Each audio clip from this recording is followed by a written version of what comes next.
Hi guys, today we're going to be talking about the atom. Well, what is an atom? Well, atoms are the building blocks of all matter. Everything around us, from the air we breathe to the food we eat, is made up of atoms.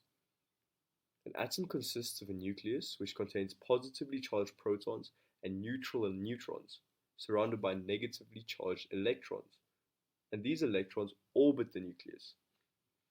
The number of protons in the nucleus determines the element that the atom represents. Now let's talk about a history of the atom. Atomic theory has been around for centuries, with early philosophers such as Democritus proposing that all matter was made up of small indivisible particles called atoms. However, it wasn't until the 1800s that the experimental evidence began to support the existence of atoms. John Dalton proposed that his atomic theory in 1803, which suggested that atoms were indivisible and had specific masses. This was followed by J.J. Thomson's discovery of the electron in 1897, which led to the development of the plum pudding model of the atom.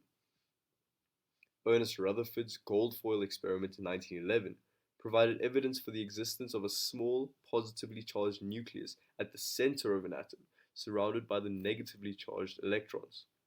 Niels Bohr further developed this model in 1913, proposing that electrons orbited the nucleus in specific energy levels. Later developments in atomic theory included the discovery of isotopes by Frederick Soddy in 1913 and the development of quantum mechanics in 1920s and 30s. Overall, the history of an atom has been a fascinating journey of discovery and innovation, driven by the curiosity and ingenuity of some of the greatest minds in science. So let's talk a bit about the structure of the atom. The atom is the basic unit of matter, consisting of a nucleus of positively charged protons and neutral neutrons, surrounded by negatively charged electrons. The number of protons in an atom's nucleus determines its atomic number, which in turn determines the chemical properties. Electrons orbit the nucleus in shells, or energy levels, with each shell having a maximum number of electrons it can hold, called its valence electrons. Electrons in the outermost shell, known as the valence shell, are involved in chemical reactions and bonding with other atoms. Atomic number and masses. The number of an element is the number of protons in the nucleus of an atom of that element. It determines the chemical properties of the element and its position in the periodic table. For example, all atoms with 6 protons are carbon atoms, and all carbon atoms have an atomic number of 6. The atomic mass of an atom is the total number of protons and neutrons in its nucleus. It is measured in atomic mass units, or AMU. For example, a carbon atom with 6 protons and 6 neutrons has an atomic mass of 12 AMU. Atomic mass can also be calculated by multiplying the abundance of each isotope by its mass and adding these products together. But what is an isotope? Well, isotopes are atoms of the same element that have different number of neutrons in their nuclei.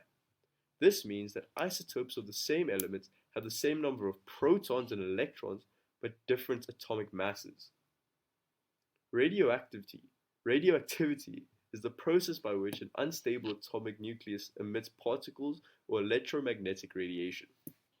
There are 3 types of radioactivity: alpha decay, beta decay, and gamma decay. Alpha decay occurs when an atomic nucleus emits an alpha particle, which consists of 2 protons and 2 neutrons. Beta decay occurs when an atomic nucleus emits a beta particle, which is either an electron or a positron. Gamma decay occurs when an atomic nucleus emits gamma rays, which are high energy protons. So, what are the applications of atomic theory? Well, atomic theory has had a profound impact on many areas of our daily lives. In medicine, isotopes are used for imaging and radiation therapy. In energy, nuclear power plants generate electricity by harnessing the energy released from splitting atoms. In materials science, atomic theory is used to understand the properties and behavior of materials at the atomic scale, which helps in the development of new materials with specific properties. One of the most important applications of atomic theory is in the field of chemistry. The periodic table, which is based on the properties of atoms, is essential to the study of chemistry. Understanding the properties of atoms allows us to predict how different elements will react with each other and form compounds.